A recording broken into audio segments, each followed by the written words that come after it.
नमस्कार दोस्तों, मैं हूं Shubham Soni, founder of webs and all. आज हम बात करने वाले हैं बायजूस की। बायजूस की सक्सेस स्टोरी आप सबको पता है, कैसे ये नाम एजुकेशन इंडस्ट्री के लीडरशिप से डाउनफॉल पे आ गया। So we can start the journey of Byju's. Byju's Raveendran ने 2011 में बायजूस की स्टार्ट करा। डिजिटल कंटेंट के साथ भारत के हर कोने में इन्होंने बायजूस को पहुंचा दिया। एजुकेशन इंडस्ट्री के लिए सबसे बड़ी जो चीज है वो होता है ट्रस्ट, जो बायजूस ने बखूबी किया। इन्होंने स्टूडेंट से लेके पेरेंट्स तक हर जने का एक विश्वास जीता।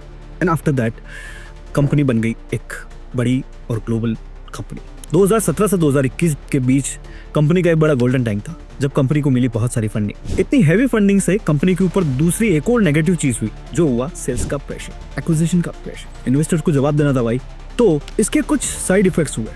कंटेंट से कंपनी का फोकस हटकर डाइवर्सिफाई हो गया नंबर्स के ऊपर, और कंपनी का जो प्राइम फोकस हुआ करता था content, now that focus shifted on to the numbers. Sales के फिगर्स के ऊपर डिस्कशंस ज्यादा होने लगे।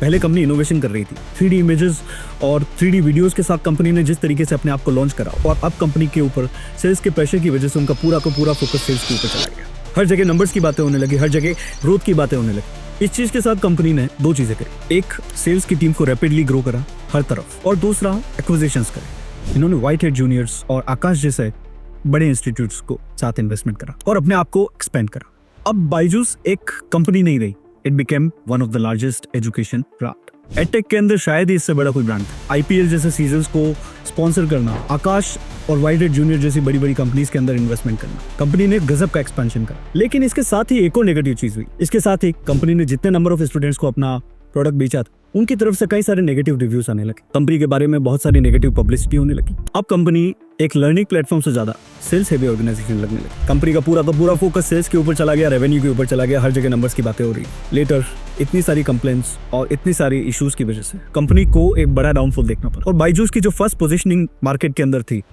वो ले ली दूसरे बड़े ब्रांड्स ने। आज की तारीख में बायजूस भारत के मार्केट से बिल्कुल गायब ही हो चुका है। Again they are working on to the restructuring of the company, but एक बहुत बड़ा नाम जिसने अर्श से फर्श का सफर देखा है, बायजूस। बायजूस के केस स्टडी से हम ये सीखते हैं कि again don't shift your focus from one thing. अगर आपने कोई एक ब्रांड बनाया है, उस ब्रांड के किसी एक प्रोडक्ट को या उस ब्रांड के ऊपर उसकी कोर वैल्यूज को कभी मिस मत करो। आगे एक्सपेंशन करना definitely it's a good thing, but इस तर्ज पर नहीं कि आप उसकी कोर वैल्यूज को छोड़ो। Thank you.